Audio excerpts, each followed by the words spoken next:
श्रीमन्महागणाधिपते नमः। श्री गुरु चरणारविंदे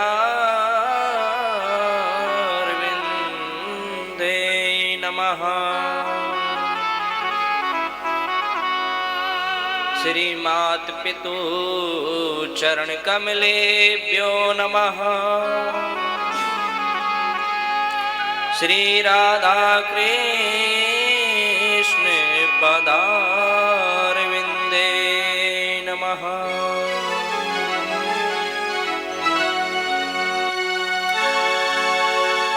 श्री राधा मेरी स्वामिनी, मैं राधे जो को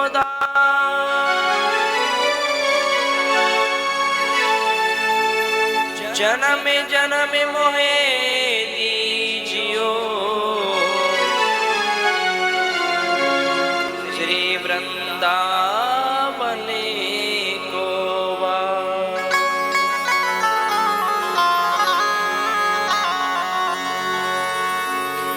जय जय श्री राधा रमण,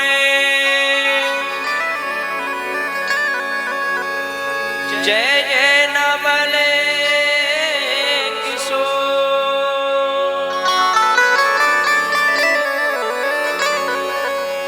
जय गोपी चित चोर प्रभु,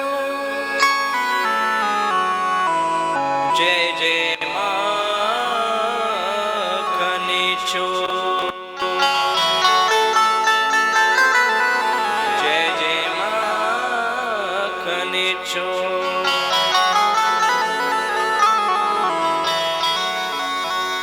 जय जय मैया लक्ष्मी, जय गज बदने गणी, जय जय माता शारदे, जय जय भारत दे।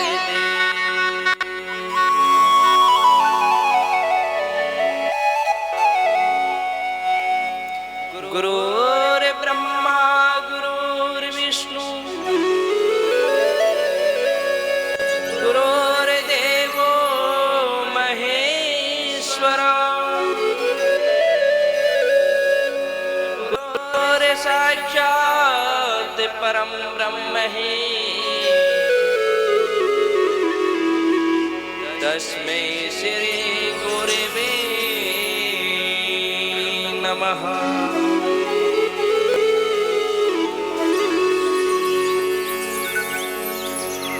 मनोजवं मारुततुल्यवेगं जितेन्द्रियां बुद्धिमतां वरिष्ठं, वातात्मं वानरयूथमुख्यं,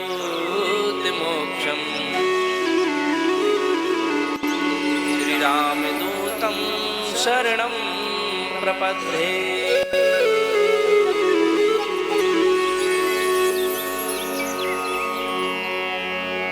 बोलिए हनुमंत लाल की जय। श्रीमद् भागवत महापुराण की जय हो।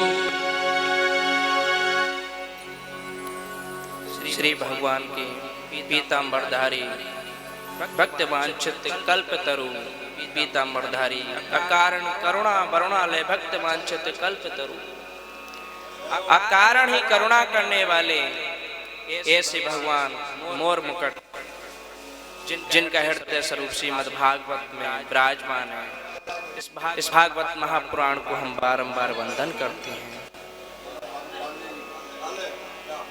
श्रेष्ठ सर्वश्रेष्ठ स्थान विराजमान होकर जीव को अपना अनंत में प्रकाश ही प्रकाशने वाले करने वाले परम पूज्य पाद सद्गुरुदेव भगवान रूप में यहाँ विराजमान होकर कथा का श्रवण कर रहे हैं।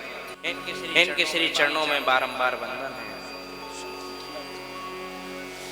समस्त भारत भूमि पर विचरण करने वाली करुणामयी करनी समस्त श्री गौ माताओं के श्री चरणों में बारंबार वंदन। नीलमणि वृषभ भगवान जिनके चारों पैरों में धर्म का प्रसार का वास है, ऐसे नीलमणि वृषभ भगवान के श्री चरणों में बारंबार वंदन है। हाँ पर विराजमान भक्ति में ज्ञान में भगवान के अनुग्रह विग्रह पार्षद पूर्वजन संत आप सभी भक्तों के भी श्री चरणों में दास का बारंबार वंदन है।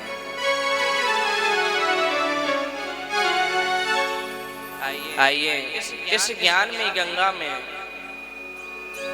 प्रवेश करने से पूर्व हमारी जो इंद्रिय हैं जिह्वा रूपी, इसको पवित्र करते हुए भगवान के इस रसपान का आनंद लेंगे। तो आप सभी में चलिए भगवान के इस संकीर्तन में आनंद लेते हुए इस ज्ञान में गंगा में डुबकी लगाएंगे। भजे राधे राधे गोविंद गोविंद राधे राधे राधे गोविंद गोविंद राधे। जय राधे राधे गोविंद गोविंद राधे राधे राधे गोविंद गोविंद राधे। भज राधे राधे गोविंद गोविंद राधे राधे राधे गोविंद गोविंद राधे। गोविंद राधे बोलो गोपाल राधे। गोविंद राधे बोलो गोपाल राधे राधे राधे गोविंद गोविंद राधे। राधे राधे गोविंद गोविंद राधे गोविंद राधे राधे गोपाल राधे। गोविंद राधे राधे गोपाल राधे। राधे राधे गोविंद गोविंद राधे। राधे राधे गोविंद गोविंद राधे। गोविंद राधे गोपाल राधे गोविंद राधे गोपाल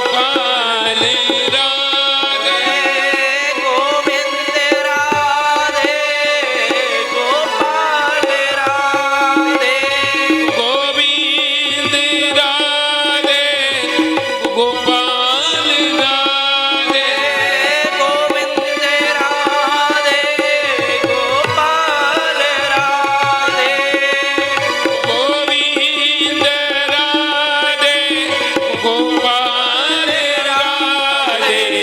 राधे राधे गोविंद ताली बजा। गोविंद राधे। राधे राधे गोविंद गोविंद राधे। राधे सखी मोरे मुकुट कानन कुंडले गले में जंती माल पड़े हैं, गले में जंती जल्दी माल पड़ी है, ए जल्दी माल पड़ी है। और प्यारे जिन कमलों पे शोभित है कमली, उन कमलों पे शोभित है मेरा। इसलिए कि गोविंद राधे गोपाल राधे गोविंद राधे गोपाल राधे। राधे राधे गोविंद गोविंद राधे राधे राधे गोविंद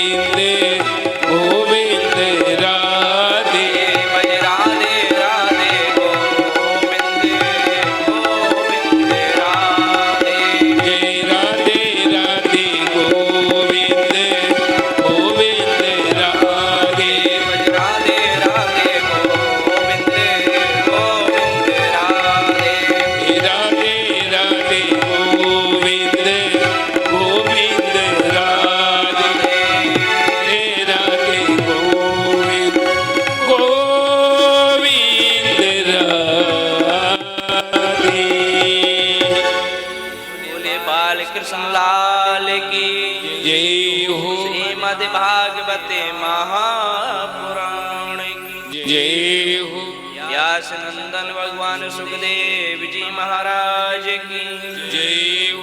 श्री धाम वृंदावन की जय हो। जय जय श्री राधे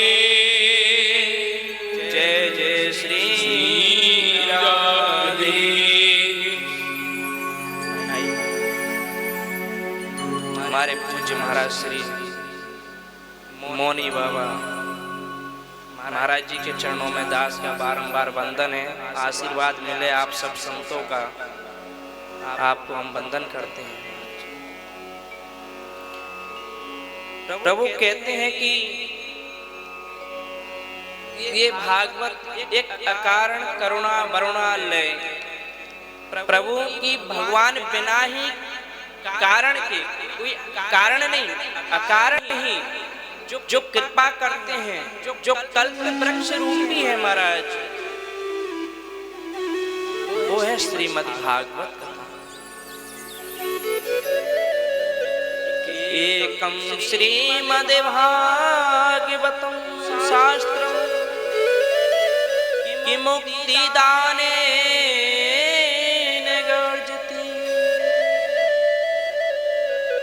भागवत ही एक ऐसा शास्त्र है महाराज, ये ग्रंथ है जो मुक्ति प्रदान करता है प्रभु। इसलिए भागवत जी को सबसे ऊपरी ग्रंथ माना गया है। तत्क्षण कृपा करने वाले, कि मानो कि कल्प वृक्ष के नीचे बैठकर हम हमारी कोई मनोकामनाएं मांग रहे हैं महाराज। भागवत जी की कृपा है। स्वयं भगवान का बांग में ही रूप है, हृदय स्वरूप ही भगवान का भागवत है। इसलिए कि भाग्योदयेन बहुत में समर्जिते नः सत्संगम च लभते पुरुषो यदा वै अज्ञान हेतु कृते मोह मदान्धकारनाशं विदाहि तदोदयते विवेकः।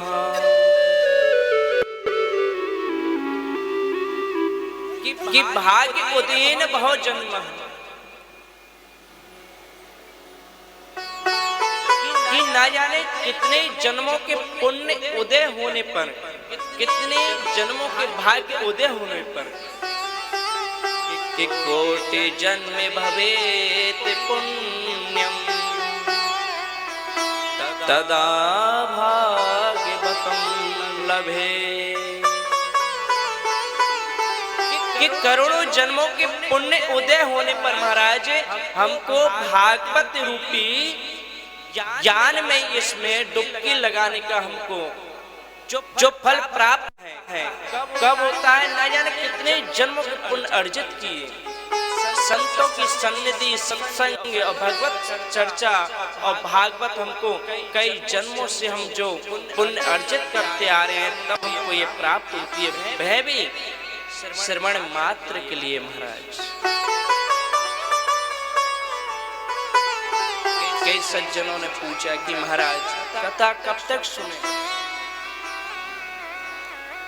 कि ये भागवत कथा मोहरयो रस का भुवि भावुकः और पिबतम भागवतम रसमालय।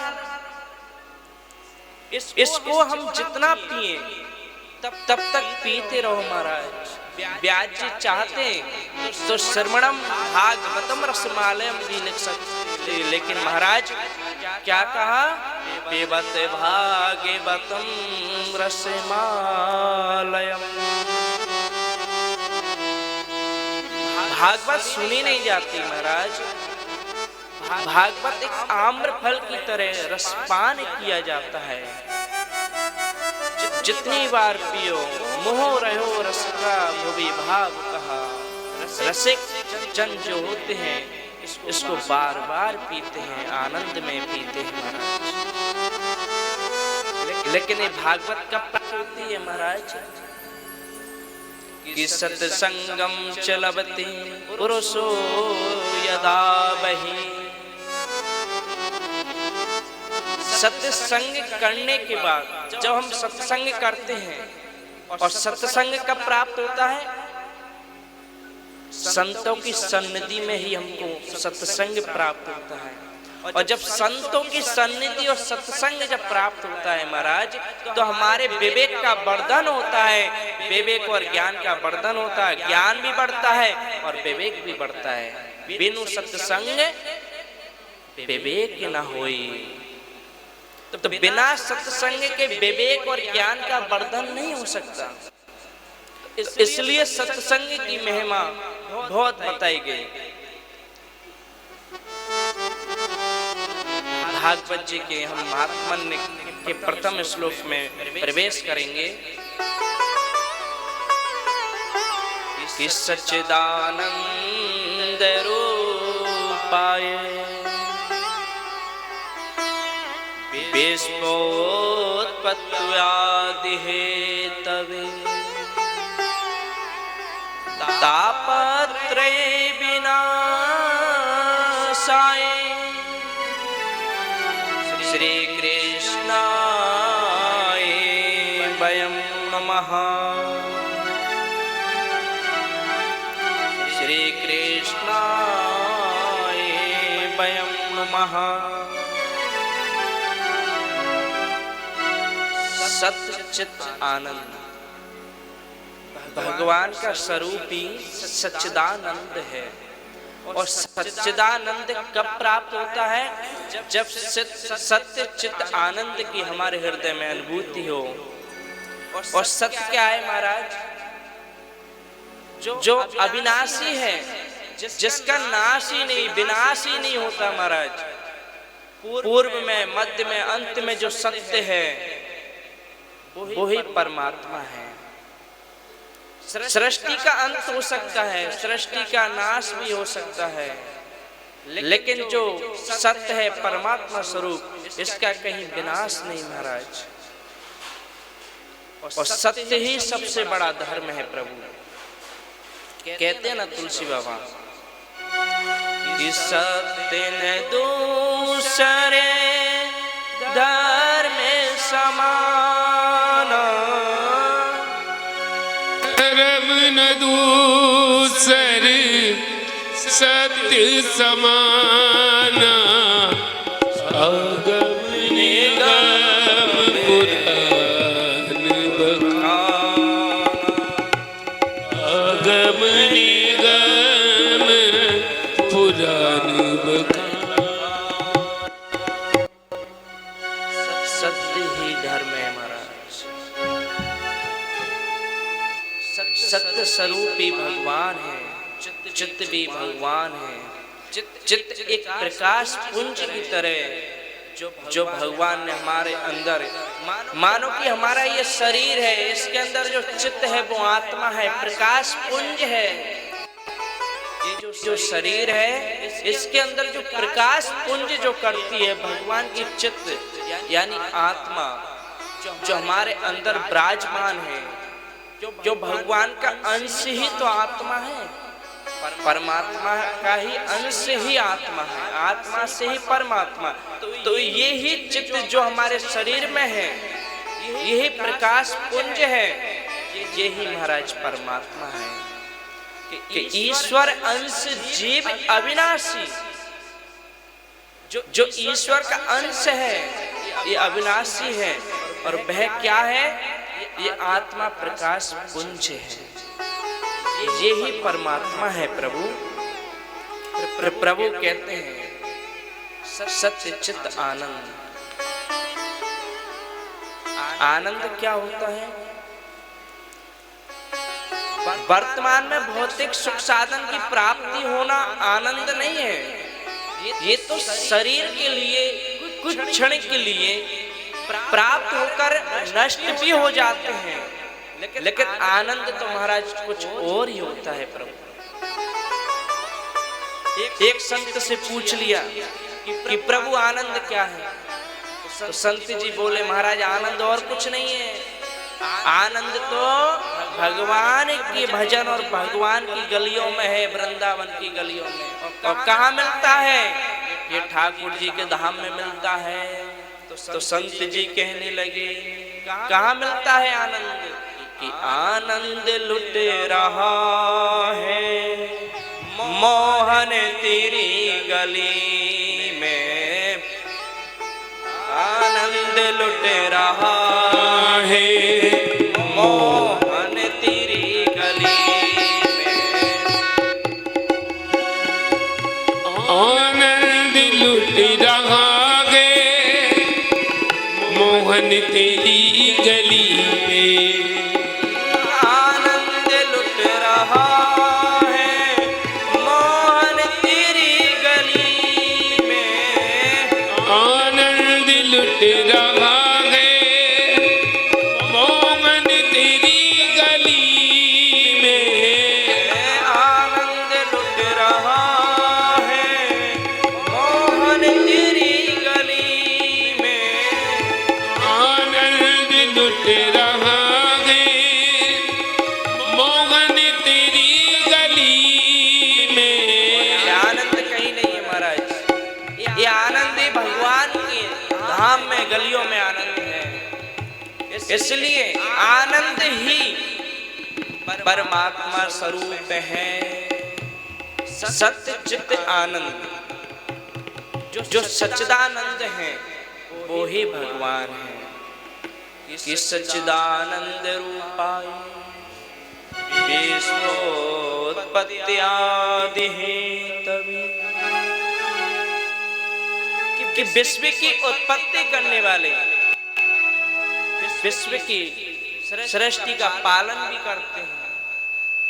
समय आने पर भगवान लीला भी समाप्त कर देते हैं और सृजन भी करते हैं। जिनके हाथों में ये सृष्टि के नियम है वो ही विश्व की उत्पत्ति करने वाले ऐसे परमात्मा स्वरूप ही सच्चिदानंद है। तापत्रय विनाशाय श्री कृष्णाय वयं नमः। महाराज तापत्रय विनाशाय, तीनों प्रकारों के तापों को नष्ट करने की सामर्थ्यता जिसमें है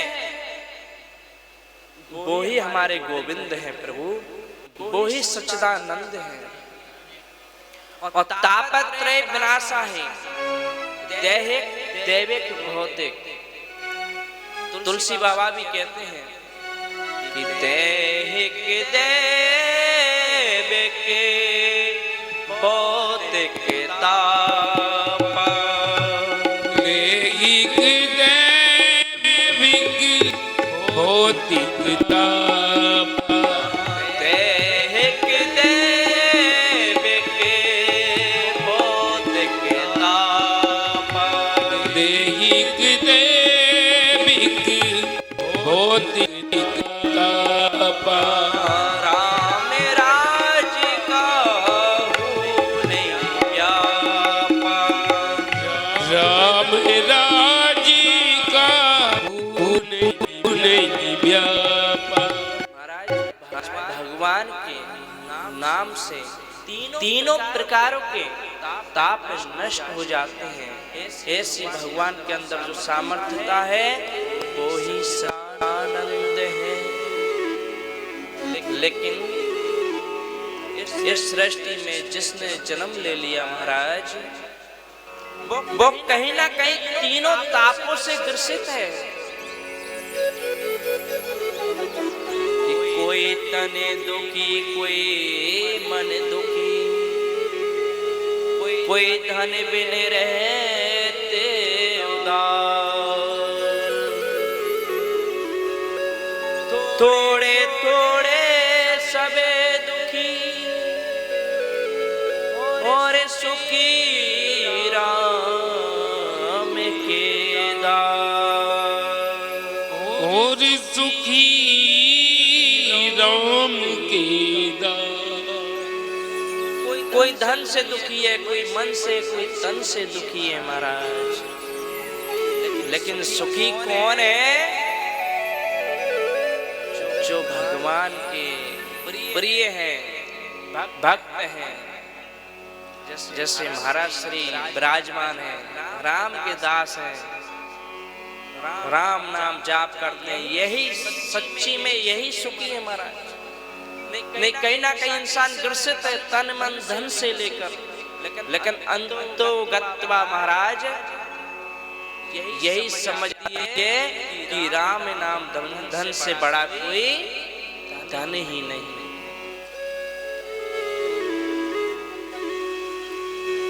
हो सकता है कि हमारे बैंक में जमा होने वाला धन समाप्त हो जाए, लेकिन महाराज जो भगवान का नाम जप होता है ना, इसका धन कई जन्मों तक संचित रहता है, कभी समाप्त नहीं होता। इसलिए राधा नाम, भगवान का नाम, यही सबसे बड़ा धन है। एक बार महाराज नीम क्षेत्र नैमी सारण क्षेत्र में महाराज 88,000 सोनकादिक ऋषि की संगोष्ठी हो रही थी, विराजमान थे। उस संगोष्ठी के मध्य धर्म की चर्चा चल रही थी। जैसी धर्म की चर्चा चल रही थी तो उसी मध्य में भगवान वेद व्यास जी के परम प्रिय शिष्य सूत जी महाराज, जिनकी आयु थी 16 वर्ष के, संगोष्ठी में कई विषयों पर चर्चा हो रही थी कि भगवान की प्राप्ति कैसे हो, कलयुग में भगवान कैसे मिले। इसी मध्य में व्यास जी के परम प्रिय शिष्य सूत जी महाराज वहां पधारे।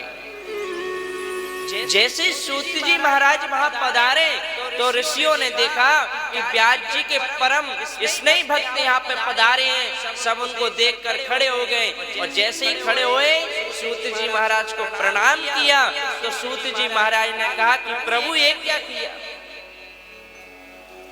देखो मैं एक छोटा सा बालक, 16 वर्ष मेरी उम्र है, और आप जो ऋषि मुनि न जाने कितने युग बीत गए, इतनी लंबी आयु के हैं, मैं तो आपसे बहुत छोटा हूँ, मेरे को प्रणाम क्यों किया? ये आपने अच्छा नहीं किया।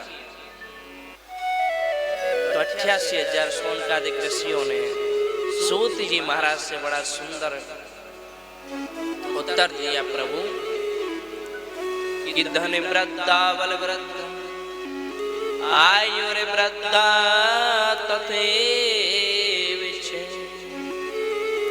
ते अपि ज्ञान वृद्धश्च किंकरा शिष्य किंकरः। कोई धन में बड़ा नहीं है, कोई आयु में बड़ा नहीं होता महाराज। चलो धन में बड़े हैं, आयु में बड़े हैं, बलवान में बड़े हैं, लेकिन सत्य तो ये है जो ज्ञान में ही, विवेक में ही जो बड़ा है वो ही सबसे बड़ा होता है महाराज, वो ही पूजनीय होता है। जो सर्वगुण संपन्न है, विवेकशील है, जो ज्ञान में है, वो ही पूजनीय होता है महाराज। तो इसलिए सूत जी महाराज ज्ञान में सबसे बड़े हैं। इसलिए सोनकादिक ऋषियों ने उठकर उनको प्रणाम किया, और सोनकादिक ऋषियों ने कहा प्रभु आप पधारे, स्वागतम स्वागतम महाभागा। लेकिन हमारे अंदर एक चिंतन तो चल रहा है, लेकिन एक चिंता है प्रभु। सूत जी महाराज ने कहा कि देखो चिंता ना करिए, क्या प्रश्न है? तो सोनकादिक ऋषियों ने पूछा भगवान हमको एक बात बताइए, कलयुग में भगवान की प्राप्ति कैसे हो सकती है? सुलभ साधन क्या है? कृष्ण प्राप्ति करम शाश्वतम साधनम, कि महाराज कृष्ण प्राप्ति का साधन क्या है? सहजम प्राप्तम जायते यदि भगवत कृपायाम, कि भगवान की कृपा सहज में कैसे प्राप्त हो सकती है? तब सूत जी महाराज ने कहा प्रभु भगवान की कृपा अगर प्राप्त करनी है, कृष्ण की प्राप्ति करनी है, बहुत अच्छा प्रश्न किया आपने। आपके लिए नहीं किया, इस समस्त जगत कल्याण के लिए, मानव प्राणी के लिए आपने बहुत अच्छा प्रश्न किया, हम प्रसन्न हुए। लेकिन सूत जी महाराज कहते हैं कि अगर आपको कृष्ण की प्राप्ति करनी है तो सप्ताहेन यज्ञेन कुरु श्रीमद् भागवतम वाचनम। श्रीमद् भागवत कथा का श्रवण करो, भागवत कथा का पाठ करो। यही कलयुग में भगवान की प्राप्ति करा सकता है। सूत जी महाराज ने जब ये कहा तो शौनकादिक ऋषियों ने कहा, प्रभु हम तो इतना भजन करते हैं, कलयुग भी आने वाला है, इतना पाठ भजन यज्ञ हवन आदि करते हैं, लेकिन भागवत जी ऐसा क्या है भागवत ग्रंथ? तो सूत जी महाराज कहते हैं, शौनकादिक ऋषि जब एक बार राजा परीक्षित को सुखदेव जी कथा श्रवण करा रहे थे ना, तब उस समय बैकुंठ से देवता लोग आ गए। कहा प्रभु भागवत रूपी अमृत हमको दे दो, और जो बैकुंठ का अमृत है ये आप ले लो। लेकिन मना कर दिया, नहीं आप इसके योग्य नहीं हो। आप भागवत जी से इस बैकुंठ धाम की अमृत की और भागवत अमृत की बराबरी कैसे कर सकते हैं? देवताओं में बड़ी चिंता हुई, जैसे इसका निर्णय कौन करे प्रभु?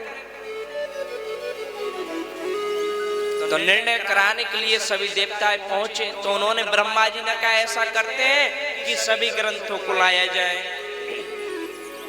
और बैकुंठ के अमृत को भी लाया जाए और भागवत जी को भी मंगाया। महाराज एक तराजू लिया, तराजू के एक हिस्से में अन्य सभी ग्रंथ रखे गए, बैकुंठ का भी अमृत रख दिया, और एक हिस्से में महाराज भागवत रूपी अमृत को तोला गया।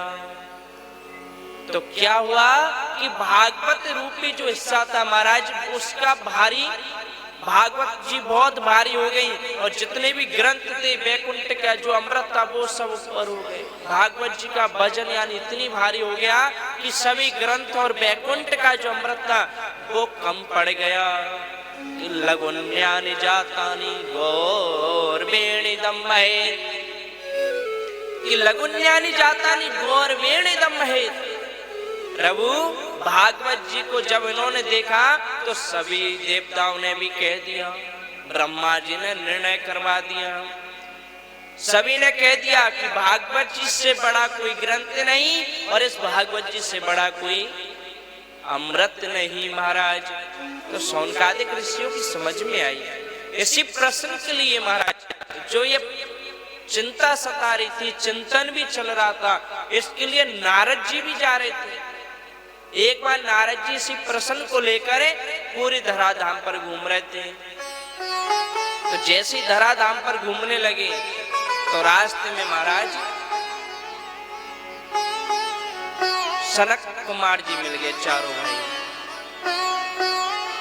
जैसे नारद जी इतनी तेज रफ्तार में जा रहे थे कि उन्होंने पूछा कि नारद जी, हे ब्राह्मण देव, ऐसी क्या चिंता बिलसी कथम रोदसम विप्रह, आप रोकर और भागकर कहां जा रहे हो इतनी चिंता में? नारद जी ने कहा, क्या बताएं प्रभु।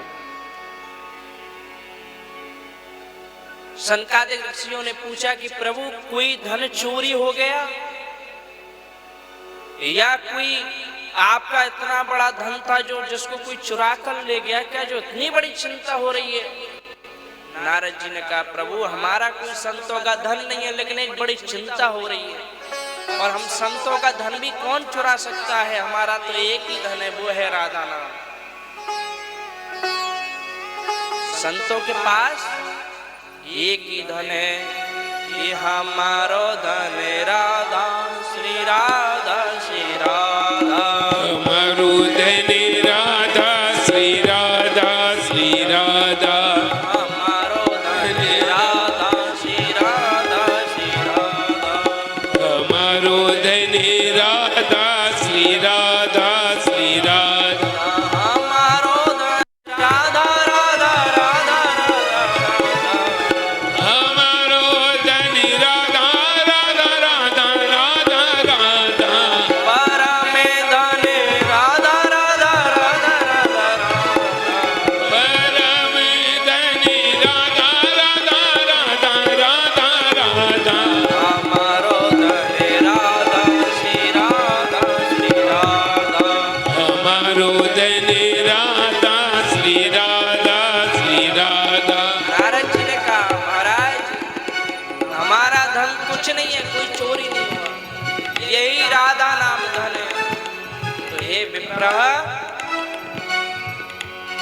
तो क्या चिंता सता रही है?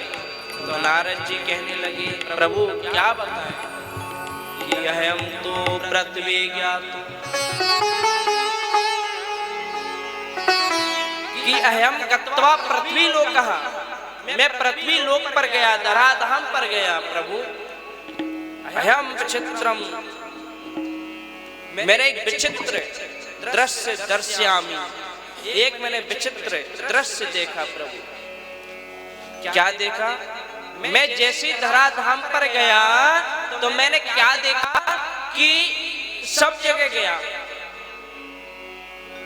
पुष्करम च प्रयागम काशी गोदावरी पथे बिचे, पुष्कर गया, प्रयाग गया, काशी गया, हरिद्वार, कुरुक्षेत्र गया, सब जगह गया, लेकिन मम संतोष नासम, मेरे को कहीं संतोष नहीं मिला।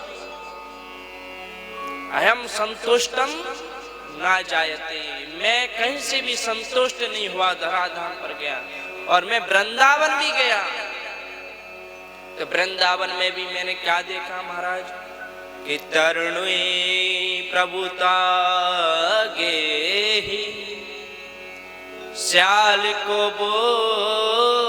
बोधिदाय कहा, कि तरुणी प्रभुता के ही श्याल को बुद्धिदाय कहा। महाराज मैंने इस धराधाम पर क्या देखा कि जो हमारी कन्या है तरुणी, क्रय विक्रय यानी उनको बेचा जा रहा है। शादी संबंध तो होते हैं लेकिन दहेज रूपी क्रय में विक्रय किया जाता है। महाराज बड़ा मन खिन्नत हुआ। नारद जी कह रहे, प्रभु क्या देखा मैंने धराधाम पर, और कुछ लोभ के कारण बस कन्याओं का क्रय विक्रय कर देते हैं। और लेकिन मैं कल्पना नहीं कर सकता कि इस धराधाम पर कोई धर्म पत्नी भी सुख शांति से जीवन यापन करते हैं। सनकादिक बोले कि नारद जी ये कोई बड़ी बात नहीं है, फिर भी बताओ और क्या देखा आपने जो इतनी बड़ी चिंता हो रही? नारद जी ने कहा, प्रभु वृंदावन में मैंने एक ऐसा दृश्य देखा कि एक अबला स्त्री जिसकी उम्र थी महाराज 20 वर्ष, जैसी मैं उधर से निकला तो उसके पास में पार्श्व दो वृद्ध महाराज, उसके पास में दो वृद्ध लेटे हुए हैं और वो तरुणी रो रही है। जैसे वहां पर एकत्र काफी लोग थे, मैं उधर से निकला तो मुझे रोका गया। वो साधु क्षणम त्रष्टः, ये साधु रुकिए रुकिए। जैसे ही मैंने सोचा कि मुझे आवाज लगा रहा है कोई, जैसे ही मैंने पीछे मुड़कर देखा तो महाराज एक अबला स्त्री रो रही है और उसके पास में दो वृद्ध जन पड़े हैं। महाराज मैंने पूछा, कथम रोदसी मैया, क्यों रो रही हो? किम नाम अस्ति, क्या नाम है, क्यों रो रही हो माँ? तो उन्होंने बताया मुझे कि मैं इसलिए नहीं रो रही, मेरे रोने का कारण है जो मेरे पास में जो वृद्ध पड़े हैं वो ज्ञान वैराग्य हैं, और ये मेरे पुत्र हैं, और ये मेरे दोनों पुत्रों का नाम है ज्ञान और वैराग्य। कि मेरी तरुणी अवस्था है लेकिन मेरे पुत्रों की अवस्था देखिए महाराज, वृद्ध हो गए। बड़ी चिंता है कि महाराज क्या इनको काल आया जो मुझे तो तरुणी कर दिया, लेकिन मेरे पुत्र वृद्ध अवस्था में पड़े हैं। नारद जी ने ये बताया सनकादिक ऋषियों को। सनकादिक ऋषियों ने कहा, नारद जी तो ऐसा करिए कि भागवत कथा श्रवण कराइए। नारद जी ने कहा, मैं कथा श्रवण कराऊं? प्रभु मैंने तो गीता पाठ, वेद वेदांत उपनिषद सब ग्रंथ सुना दिए, लेकिन कुछ क्षण उनको जिसका फल प्राप्त होता है फिर पुनः ही अपनी यूं ही अवस्था में आ जाते हैं। तो भागवत कि जी भागवत कथा श्रवण कराइए। नारद जी ने कहा, अच्छा कि भागवत क्या है? और ऐसा क्या है भागवत कि निगम कल्पे तरोरे गलितम फलम सुखे मुखाद द्रव्य संयुक्तम। कि नारद जी ये फल जो भागवत है ये भगवान ब्रह्मा जी के द्वारा और सुख मुखाद व्यास जी के पुत्र सुखदेव ने इसमें चोंच मारी है और मीठा फल है। और हम इतनी गारंटी लेते हैं कि इस कथा को सुनने से जरूर ही आपकी जो चिंता है, जो आपका दुख है, उस दुख का कारण मिटेगा। आप भागवत कथा सुनाइए। तो नारद जी हरिद्वार आनंद धाम आश्रम पर पहुंचे महाराज। और जैसे आनंद धाम आश्रम पर पहुंचे तो सनकादिक ऋषियों से कथा करवाई। नारद जी खुद यजमान बन गए हैं महाराज। और यजमान बन गए तो 3 आसन बिछा दिए भक्ति ज्ञान वैराग्य को। और सभी बड़े बड़े संत आए महाराज कथा श्रवण के लिए। क्यों? नारद जी खुद कथा करवा रहे हैं। तो नारद जी इतने बड़े संत हैं तो बड़े बड़े सब संत पधारे हैं। जैसे सब संत जन आए तो कथा प्रारंभ में हुई महाराज। 1 2 दिन 3 दिन 7 दिन जैसे ही पूर्ण हुए कथा सुनते गए तो ज्ञान वैराग्य का जो दुख का कारण था उनको उस दुख के कारण से मुक्ति प्राप्त हुई। और जो भक्ति महारानी थी अपनी अवस्था में थी और ज्ञान वैराग्य पुनः अपनी अवस्था में आए। और सभी भक्तों के मध्य में भक्ति महारानी प्रकट हो गई। और भक्ति महारानी ने पूछा प्रभु कि हम कुत्र तृष्टामि, कि हम कहाँ बैठे, हमारे लिए आसन बताइए। तब भगवान ने कहा भक्ति महारानी आप भक्तों के हृदय में वास करोगी।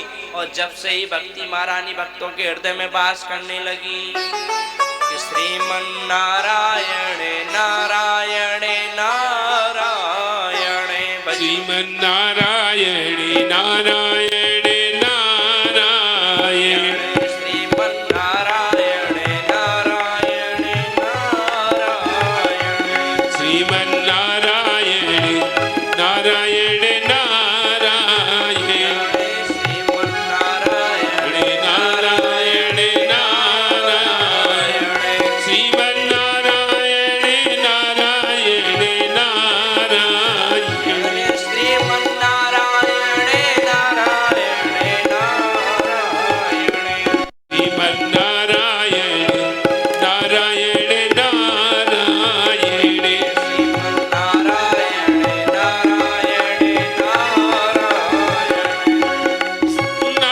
नारायण नारायण नारायण नारायण श्रीमन नारायण बद्री नारायण नारायण नारायण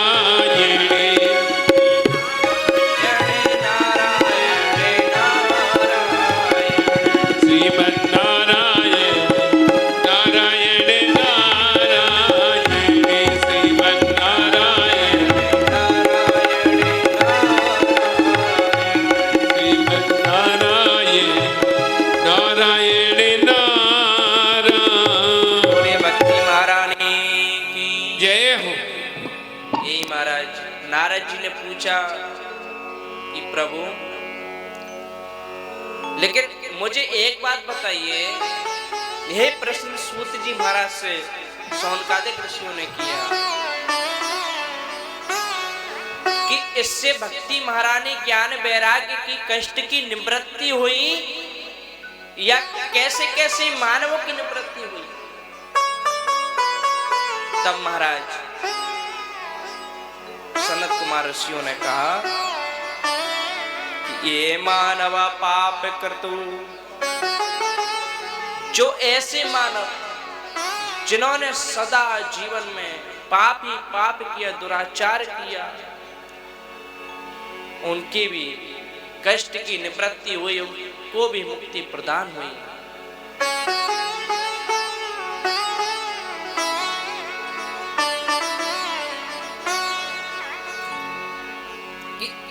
कैसे कौन से महाराज? तो उन्होंने कहा एक इतिहास पुरातनम, मैं आपको एक इतिहास सुनाता हूं पुराना।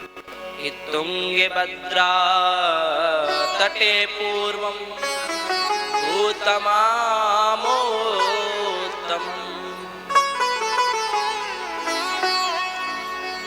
कि तुंगभद्रा नामक नदी के किनारे एक ब्राह्मण रहते थे जिनका नाम था आत्मदेव। और आत्मदेव साधारण नहीं थे कि आत्मदेव द्वितीय भास्कर, कि द्वितीय भास्कर के समान, सूर्य के समान ये ब्राह्मण आत्मदेव जी थे। इनकी एक पत्नी थी धुंधली और उनके कोई संतान नहीं थी महाराज। अब आत्मदेव जी बड़े चिंतित, हर कोई कहे कि आपके तो संतान नहीं, तो आत्मदेव जी बड़े चिंतित हुए। एक दिन क्या किया, जंगल में चले गए और रोने लगे, प्रण ले लिया अगर मुझे भगवान बच्चे का वरदान नहीं दिया तो मैं अपने आत्मदेह कर लूंगा। भगवान ने देखा कि एक ब्राह्मण है कि जाकर कृपा करो, तो उधर से ही संत वेश में भगवान पधारे महाराज। तो भगवान ने देखा कि कथम रोदसी विप्रह तुम तो चिंता विलयसी, कि क्या चिंता सता रही है, क्यों रो रहे हो? उन्होंने कहा क्या बताएं भगवान, मैं इसलिए रो रहा हूं कि मेरे संतान नहीं है। संत ने कहा मूर्ख इंसान, हमने सोचा कि जंगल में तुम भक्ति के लिए रो रहे होंगे, भगवत प्राप्ति के लिए रो रहे होंगे, लेकिन आप यहाँ रोदन कर रहे हो कि आपका संतान नहीं है। ये बात हमको जची। तो नारद जी, आत्मदेव जी ने कहा कि नहीं प्रभु, अगर मुझे वचन नहीं दिया तो मैं यहाँ अपना आत्मदेह कर लूंगा। संत ने सोचा कि महाराज कहीं ब्रह्म हत्या नहीं लग जाए। उन्होंने उसको आशीर्वाद दिया, फल दिया कि जाकर अपनी गृहिणी को खिला देना और बच्चा हो जाएगा। जैसे आत्मदेव जी फल लेकर घर पहुंचे महाराज, तो अपनी पत्नी को दिया, धर्म पत्नी से कहा सुनो ये फल खा लेना और इससे आपको 9 महीने बाद बच्चा उत्पन्न हो जाएगा। गृहिणी धुंधली यथा नाम तथा गुण महाराज, जैसे सोचा कि क्या पता कि संत ने क्या फल दिया होगा, तो फल को खाया ही नहीं। पड़ोसन भी आएगी और पड़ोसन ने उनकी मति भी भ्रमित कर दी, बुद्धि को भ्रमित कर दिया। कहने लगी बहना क्या पता संत ने क्या फल दिया होगा, तो ऐसा करो प्रैक्टिकल कर लो, अपनी गाय है गैया को खिला दो। तो धुंधली ने जो ही किया महाराज, जिसकी बुद्धि में हो धुंध वो ही धुंधली, बुद्धि काम ही ना करे। तो फिर गैया को खिलाया और ठाकुर जी की कृपा देखिए महाराज कि धुंधली जो थी अपने पति से झूठ बोलने लगी कि मैंने फल खा लिया और मेरे पेट में बच्चा है, गर्भ है। तो उसकी बहन आई एक दिन मिलने के लिए, उसने कहा बहना खामोखा तुम क्या परेशान होगी, मेरे पेट में बच्चा है, 9 महीने बाद मेरा बच्चा होगा तो मैं मेरे बच्चे को दे दूंगी। तो धुंधली नाटक करने लगी, झूठा अपने पति से झूठ बोलने लगी कि मैंने फल खा लिया और मेरे गर्भ में बच्चा है महाराज। अब पंडित जी बड़े सीधे साधे, समय निकलता गया महाराज। जैसे 9 महीने पूर्ण हुए तो धुंधली की जो बहन थी उसके बच्चा हुआ महाराज, और वो रात्रि में उसकी बहन धुंधली को बच्चे को दे गई। ठीक 3 महीने बाद महाराज गाय के भी बच्चा हुआ, उसका नाम रखा गया गोकर्ण, क्योंकि गाय के द्वारा हुआ। कान जो थे गाय के जैसे थे और बड़ा सुंदर। आत्मदेव जी ने नामकरण किया गोकर्ण। और जो धुंधली के जो बच्चा हुआ उसका नाम धुंधली ने कहा कि नहीं इसका नामकरण मैं ही करूंगी, तो उसका नाम रख दिया धुंधकारी। और महाराज समय निकलता गया, बड़े होते गए तो धुंधकाली अपने भाई आत्मदेव और अपने भाई गोकर्ण और पिता आत्मदेव को परेशान करने लगा, उनके आचरणों पर नहीं चलने लगा। उनके विपरीत ही आचरण करने लगा। आत्मदेव जी बड़े परेशान। तो गोकर्ण जी तो समझ गए भगवान की लीला है सब। तो गोकर्ण जी ने कहा पिताजी हम तो परिवार छोड़कर जा रहे हैं, भगवान की भक्ति करेंगे। आत्मदेव जी एक दिन बैठे बैठे रो रहे थे कि क्या करें, बड़े चिंता में थे। गोकर्ण जी आए, आत्मदेव जी को समझाया पिताजी जब बच्चा नहीं था तब आप रो रहे थे कि भगवान मुझे बच्चा पैदा हो जाए, और जब भगवान ने बच्चा दिया तो ऐसा नालायक दिया कि बच्चा होने के बाद भी आप रो रहे हो। पिताजी किसके लिए रो रहे हो आप? कि क्षण भर नष्टम, ये जीवन की कलिका है जो श्वास चल रही है, इनका क्षण भर के लिए विश्वास भी नहीं और आप रो रहे हो। आत्मदेव जी को गोकर्ण जी ने बड़ा सुंदर उपदेश दिया महाराज। आत्मदेव जी निकल गए भजन करने के लिए, गोकर्ण जी भी चले गए। समय निकलता गया। एक दिन तो धुंधकारी ने अपनी मां धुंधली को पीटा। धीरे धीरे गलत कार्य करने लगा, चोरी करने लग रहा, मदरा पान पीने लगा महाराज। और इतनी गलत लानों पर चला गया धुंधकारी कि एक दिन तो अपनी माँ को धुंधली को बहुत पीटा, और इतना पीटा महाराज कि धुंधली इतनी परेशान हो गई कि रात्रि में जाके कुएं में गिर के अपना आत्मदेह कर लिया। अब धुंधकारी आजाद हो गया। धुंधकारी को महाराज 5 वेश्या लग गई, 5 इंद्रियां लग गई। अच्छा खाना, अच्छा पीना, अच्छा सुनना, अच्छा देखना, अच्छा। जो हमारी 5 इंद्रियां हैं, नासिका, कर्ण, जिह्वा, नेत्र, इन्हीं 5 इंद्रियों के द्वारा ही शरीर में विकार उत्पन्न होते हैं गलत देखने पर ही। तो यही धुंधकारी को लग गई। जैसे ही समय निकलता गया तो जैसी धुंधकारी जो उन वेश्याओं को रखने लगा, तो एक दिन राजा की चोरी कर आया महाराज। तो उन्होंने देखा कि एक दिन ये हमको भी जेल करवा देगा, ये तो रोज चोरी करेगा और हमको फंसा देगा। तो उन्होंने कहा देखो ये हमसे ज्यादा होगा नहीं और हम भी चली जाएंगे। तो एक दिन उन्होंने क्या किया कि रात्रि में धुंधकारी जब सो रहा था महाराज, तो रात्रि में सोते हुए धुंधकारी को मार दिया। मुंह में गरम गरम कोले भर दिए, धुंधकारी की मृत्यु हो गई। और जो वेश्या थी वो वहां से भाग गई, धुंधकारी मर गई। एक दिन गोकर्ण जी घूमते घूमते निकले, सोचा कि चलो घर पे चलते हैं, रात्रि में रुके। तो गोकर्ण जी ने देखा रात्रि में रुके तो वहां विचित्र, कभी कोई भैंस बना, कभी कोई पड़ा बन रहा है, कभी कोई गधा बन रहा है। गोकर्ण जी को डर लगने लगा। गोकर्ण जी ने पूछा कि आप कौन हो भाई? गोकर्ण जी ने जैसे अपने कमंडल से छींटा मारा तो धुंधकारी अपने भेष में आया, योनि में आया और कहने लगा अहम तो भ्रातास्मि धुंधकारी नामतः, मेरा नाम है धुंधकारी है, मैं आपका भाई हूं धुंधकारी। गोकर्ण जी ने पूछा क्या हुआ? धुंधकारी ने बताया भैया मैं मुक्ति चाहता हूं, मेरी मुक्ति कराओ। तो गोकर्ण जी बड़े चिंतित थे। भगवान सूर्य को जल अर्पण किया और आकाशवाणी हुई और गोकर्ण जी से कहा गया कि भागवत कथा का सप्ताहेन विधि पूर्वक वाचन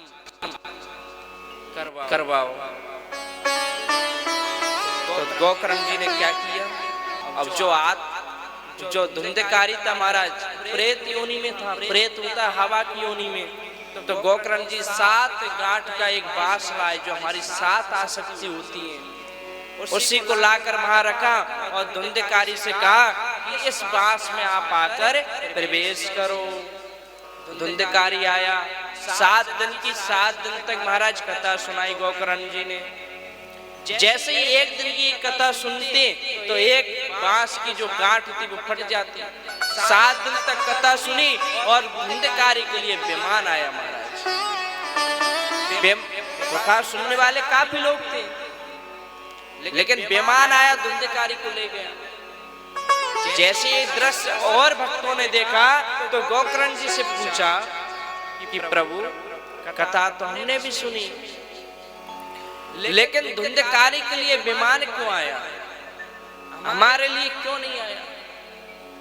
तब गोकर्ण जी ने कहा कि धुंधकारी श्रोता था, श्रोता बनकर ही कथा श्रवण की, क्योंकि श्रोताओं में भी भेद होते हैं महाराज। लेकिन विमान ऐसा नहीं आया।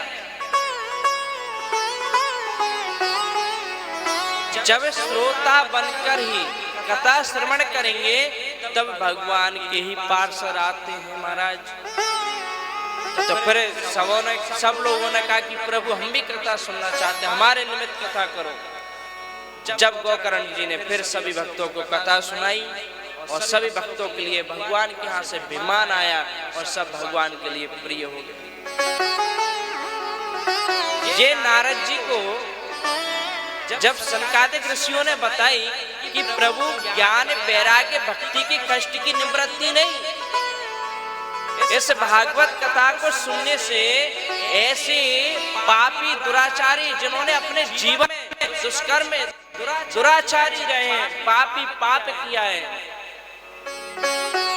जिनके कर्म ही बिगड़े, ऐसे पापी मनुष्य का भी उद्धार हुआ है भागवत से। तब नारद जी को समझ आई।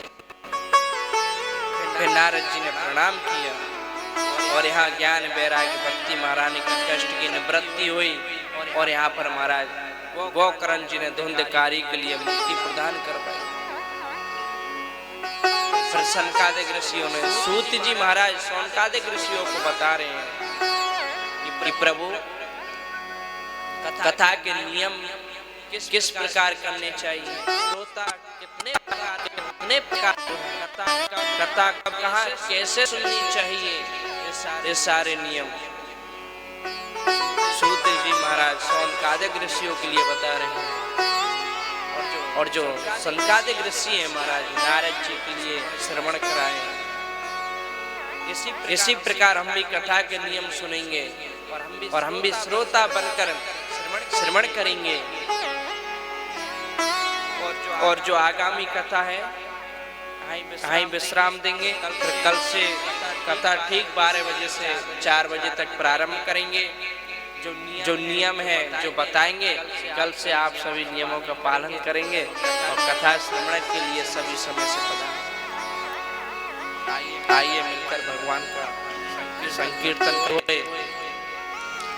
गोविंद जय जय बोलो गोपाल जय जय, गोविंद जय जय बोलो गोपाल जय जय, राधा रमण हरि गोविंद जय जय, राधा रमण हरि गोविंद जय जय, गोविंद जय जय बोलो गोपाल जय जय, गोविंद जय जय बोलो गोपाल जय जय, श्री राधा रमण हरि गोविंद जय जय, श्री राधा रमण हरि गोविंद जय जय, राम जी की जय जय बोलो लक्ष्मण की जय जय, राम जी की जय जय बोलो लक्ष्मण जी की जय जय, दशरथ कुमार चारों भैयों की जय जय, दशरथ कुमार चारों भैया की जय जय, गोविंद जय जय बोलो गोपाल जय जय, गोविंद जय जय बोलो गोपाल जय जय, श्री राधा रमण हरि गोविंद जय जय, श्री राधा रमण हरि गोविंद जय जय, गंगा की जय जय बोलो यमुना की जय जय, गंगा की जय जय बोलो यमुना की जय जय, गंगा की जय जय बोलो यमुना की जय जय, गंगा की जय जय बोलो यमुना की जय जय, सरस्वती तेरे बेड़ी की जय जय, सरस्वती तेरे बेड़ी, हे गोविंद जय जय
बोलेंगे जय जय श्री राधे।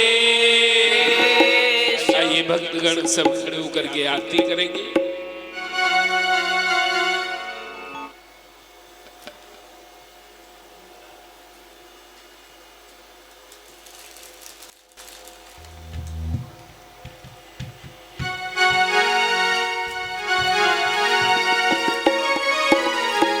सभी खड़े होकर के सभी भक्त आरती करेंगे। चंद्रमा मन सो जात गजो हो सूर्यो अजायत श्रोत्राद्वाय प्राण मुखाद श्री भागवत भगवान की है आरती, पापियों को पाप से तारती। श्री भागवत भगवान की है आरती, पापियों को पाप से है तारती। भागवत भगवान की है आरती, पापियों को पाप से है तारती। श्री भागवत भगवान की है आरती, पापियों को पाप से है तारती। ये अमर ग्रंथ ये मुक्ति पर ये पंचम वेद निराला, नव ज्योति जगाने वाला। ये अमर ग्रंथ ये मुक्ति पंथ ये पंचम वेद निराला, नव ज्योति जलाने वाला। हरि नाम यही हरि धाम यही, हरि नाम यही हरि नाम यही। जग के मंगल की आरती, पापियों को पाप से तारती। श्री भागवत भगवान की आरती, पापियों को पाप से तारती। ये सांख्य गीत पावन पुनि, पापों को मिटाने वाला, हरि दर्श कराने वाला। ये सुख करनी ये दुख हरनी, श्रीमद्सूदन की आरती, पापियों को पाप से तारती। भागवत भगवान की है आरती, पापियों को ये मधुर बोली जगबंदी को सन्मार्गी बताने वाला, बिगड़ी को बनाने वाला। श्री राम यही घनश्याम यही, श्री राम यही घनश्याम यही, प्रभु के महिमा की आरती, पापियों को पाप से तारती। श्री भागवत भगवान की है आरती, पापियों को पाप से तारती। पापियों को पाप से तारती, पापियों को पाप से